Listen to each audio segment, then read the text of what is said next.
susulan Treaty Laut Sulawesi yang telah dimeterai menjadi titik tolak untuk kerjasama Kerajaan Indonesia-Malaysia membangunkan blok Ambalat milik Malaysia yang selama ini menjadi tuntutan Indonesia. Ambalat ini dikatakan mempunyai sumber gas dan minyak yang terbesar di dunia. Yang baru ditandatangani antara Malaysia dan Indonesia tidak akan menjejaskan hak kedaulatan. Dan kalau begitu, apakah dengan pihak kita berkata begitu, pihak Indonesia akan mengikuti kehendak kita?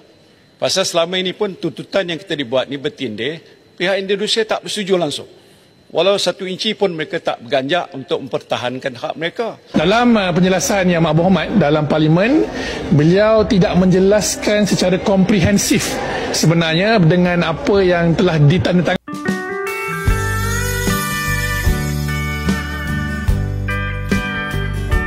Halo guys, jumpa lagi di channel ini. Oke, buat teman-teman yang klik video ini, saya harapkan mudah-mudahan teman-teman masih dalam kondisi sehat walafiat. Dan jangan lupa dukung channel ini dengan cara like juga subscribe. Oke guys, kali ini saya mau reaksi satu buah video. Malaysia geram, Indonesia rebut Ambalat. Karena Ambalat dari dulu milik Indonesia. Oke, masalah perbatasan di Ambalat memang sekarang ini memanas lagi antara Indonesia dan Malaysia. Karena wilayah ini masih tumpang tindih. Oke, seperti apa videonya? Sebelum kita berkomentar, kita akan lihat dulu.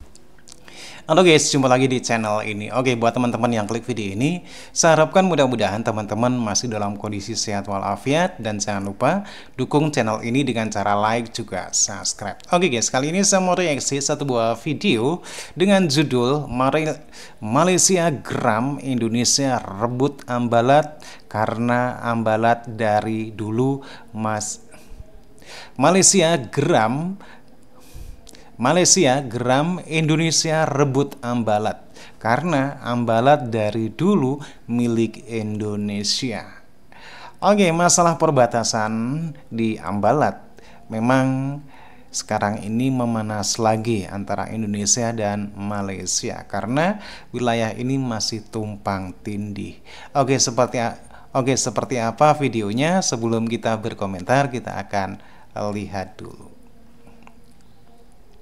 Oke guys, demikian satu buah video di mana akhir-akhir ini nampaknya di kawasan Ambalat perbatasan Indonesia dan Malaysia di sekitaran Laut Sulawesi nampaknya memanas lagi, di mana daerah ini sebenarnya masih tumpang tindih, dan masih diklaim sepihak oleh Malaysia. Akan tetapi sekali lagi, secara undang-undang yang dibuat oleh PBB, pemilik sah kawasan ini adalah Indonesia. Dalam hal ini Indonesia punya satu kedudukan posisi yang kuat terhadap kawasan Ambalat daripada Malaysia. Makanya kemarin sempat Indonesia mengirimkan 2 kapal perang ke Ambalat, yang jelas untuk menjaga, untuk memperkuat keamanan di kawasan itu.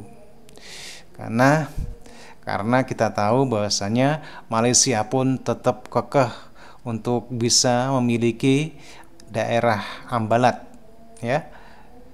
Karena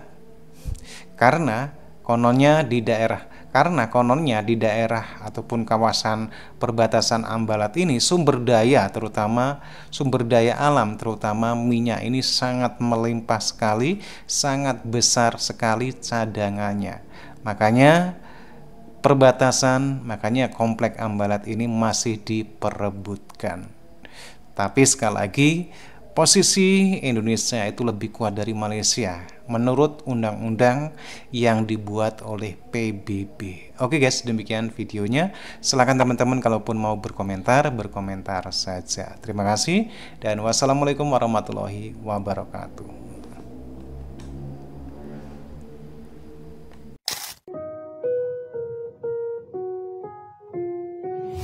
Akhir-akhir ini isu Ambalat terus mencuat di Malaysia. Banyak yang meyakini, pemerintah Malaysia telah kalah negosiasi blok Ambalat dengan Indonesia. Bahkan, Menteri SDM Indonesia telah mengumumkan rencana eksploitasi sumber daya Ambalat pada tahun lalu. Hal ini menimbulkan tanda tanya besar di kalangan warga Malaysia yang memperhatikan kasus ini. Apalagi pemerintah Malaysia terkesan memiliki sesuatu yang disembunyikan. Sementara dari pihak Indonesia, terus mengirimkan segala keperluan di Ambalat. Baik tim eksplorasi, alat-alat eksploitasi, hingga keamanan dari segi militer. Kenapa perkembangan terkini mengenai blok Ambalat milik Malaysia yang dituntut oleh Indonesia semakin membimbangkan saya dan rakan-rakan? Pada 13 Julai yang lalu, seperti dilaporkan oleh CNBC Indonesia, Kementerian Energi dan Sumber Daya Mineral ESDM Indonesia melalui Director Jeneral Minyak dan Gas Bumi, Tutuka Aryaji membuat kenyataan susulan Treaty Laut Sulawesi yang telah dimeterai menjadi titik tolak untuk kerjasama kerajaan Indonesia-Malaysia membangunkan blok Ambalat milik Malaysia yang selama ini menjadi tuntutan Indonesia. Tutuka membuat kenyataan oleh kerana treaty itulah kesepakatan telah dicapai oleh Indonesia dan Malaysia untuk membuat kajian berkenaan blok Ambalat itu, dan kajian ini dijangka selesai pada hujung tahun ini. Menurut Tutuka, setelah kajian selesai, Indonesia dan Malaysia sudah merancang untuk membentuk satu Joint Development Agreement, Perjanjian Pembangunan Bersama atau JDA, untuk membangunkan blok Ambalat milik Malaysia yang dituntut oleh Indonesia. Ini adalah pendedahan yang menyebabkan kami menjadi terperanjat dan gusar. Di sini saya ada beberapa soalan yang saya nak Anwar Ibrahim jawab. Soalan nombor 1, kenapa Kementerian ESDM Indonesia berani mengeluarkan kenyataan seperti itu? Apakah memang sudah ada perbincangan dan kesepakatan antara Indonesia dan Malaysia untuk membangunkan blok Ambalat milik Malaysia yang dituntut oleh Indonesia? Soalan nombor 2, jika sudah ada perbincangan atau kesepakatan dicapai oleh Anwar dan Jokowi untuk membentuk JDA, ianya dibuat atas dasar apa? Soalan nombor 3, apakah terma dan syarat-syarat pembentukan JDA untuk membangunkan blok Ambalat milik Malaysia yang dituntut oleh Indonesia itu? Berapa banyak yang Anwar sanggup beri kepada Indonesia dari blok Ambalat milik Malaysia yang dituntut oleh Indonesia itu? Soalan nombor 4, jika tidak ada rundingan dan kesepakatan berkenaan blok Ambalat milik Malaysia yang dituntut oleh Indonesia seperti mana yang dinyatakan oleh Kementerian Energi dan Sumber Daya Mineral Indonesia, kenapa sehingga hari ini kenyataan itu tidak dibidas? Sekarang kita tunggu sama ada Anwar akan menjawab soalan-soalan saya atau sekali lagi video saya mengenai blok Ambalat milik Malaysia yang dituntut Indonesia ini akan dipadam dari media sosial.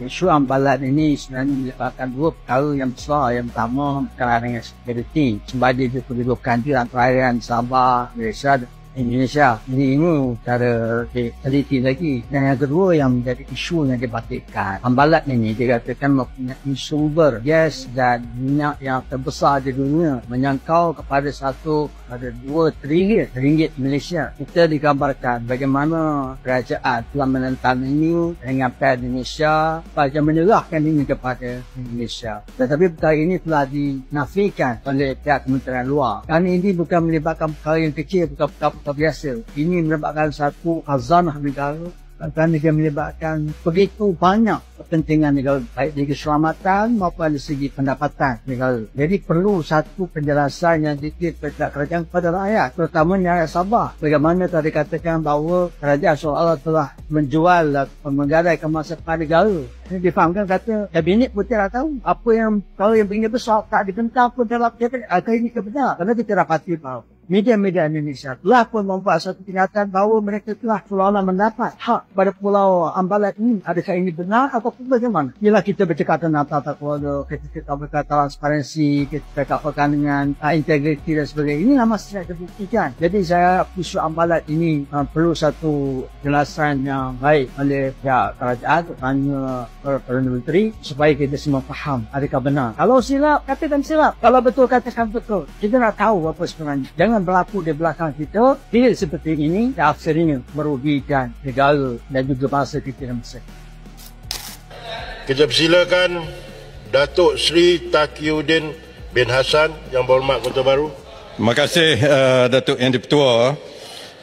Kota Baru minta Perdana Menteri menyatakan apakah jaminan kerajaan bahawa perjanjian penyelesaian sempadan yang baru ditandatangani antara Malaysia dan Indonesia tidak akan menjejaskan hak kedaulatan dan merugikan negara, khususnya kesan negatif terhadap aktiviti ekonomi maritim dalam jangka masa panjang. Apabila kita bercakap mengenai sempadan wilayah sesebuah negara, ia tentunya berkait rapat dengan soal kedaulatan ataupun sovereignty negara tersebut yang seringkali menjadi pertikaian antara negara-negara berjiran, seumpama kita dengan Indonesia sekarang ini.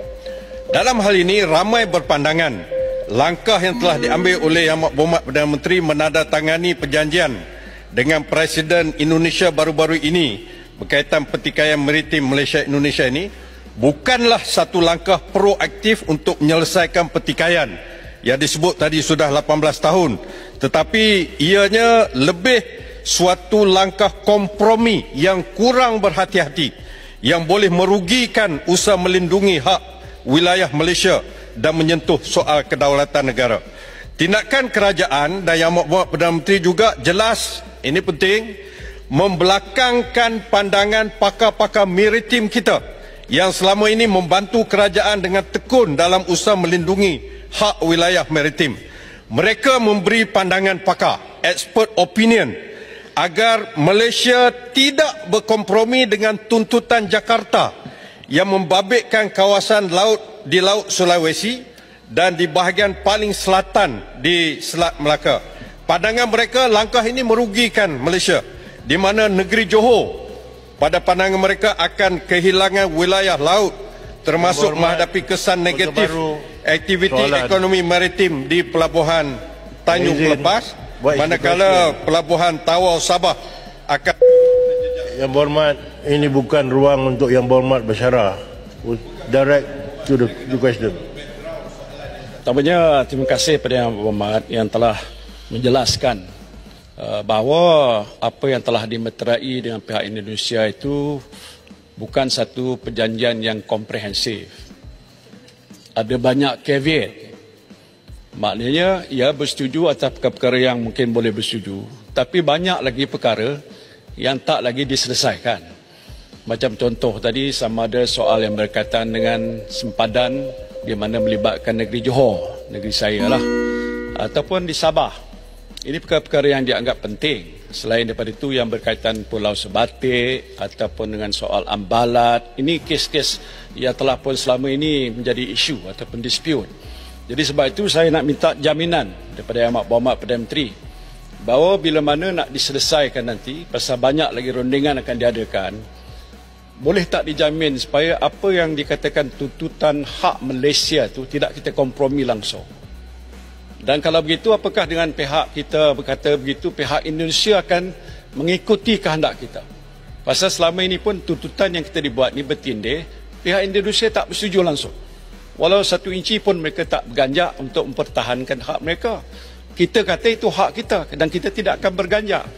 Jadi soalan saya, sama ada jaminan untuk pastikan, mana ada lagi proses rundingan yang saya kira mungkin tidak akan selesai cepat, bahawa itu tidak akan berlaku. Dan keduanya, sama ada bila mana perjanjian itu nak dimeterai akhirnya nanti yang agak komprehensif, yang merangkupi semua perkara itu, rakyat akan diberikan peluang untuk melihat sendiri. Kami ingin bawa satu isu berhubung dengan penjelasan daripada Yang Berhormat Perdana Menteri tempoh hari di dalam Dewan Rakyat tentang sempadan, perjanjian sempadan maritim Malaysia-Indonesia yang dimeterai baru-baru ini. Dalam penjelasan Yang Berhormat dalam Parlimen, beliau tidak menjelaskan secara komprehensif sebenarnya dengan apa yang telah ditandatangani. Dan dari luar kami dapat banyak permintaan daripada Persatuan Maritim, pemain industri minyak dan gas untuk mengetahui butiran terperinci apakah bentuk perjanjian yang dipersetujui, petanya dan bagaimana, melibatkan treaty-treaty yang telah ditandatangani antara Indonesia dan Malaysia. Dan berhubung perbatasan laut di Johor, apakah kami ingin bertanya kepada kerajaan, apakah rundingan turut dibuat dengan Singapura, bukan saja antara Malaysia dan Indonesia, kerana sempadan ini juga dikongsi dengan Singapura. Dan di Sulawesi kita tahu, di Ambalat, Malaysia ada kepentingan ekonomi yang cukup besar melibatkan telaga minyak dan gas. Jadi ini perkara-perkara yang perlukan jawapan tuntas daripada kerajaan supaya kepentingan ekonomi negara tidak terganggu dan tergugat. Sebab ramai pihak yang terlibat dalam ekonomi ini, sektor ini, bertanya kepada kami.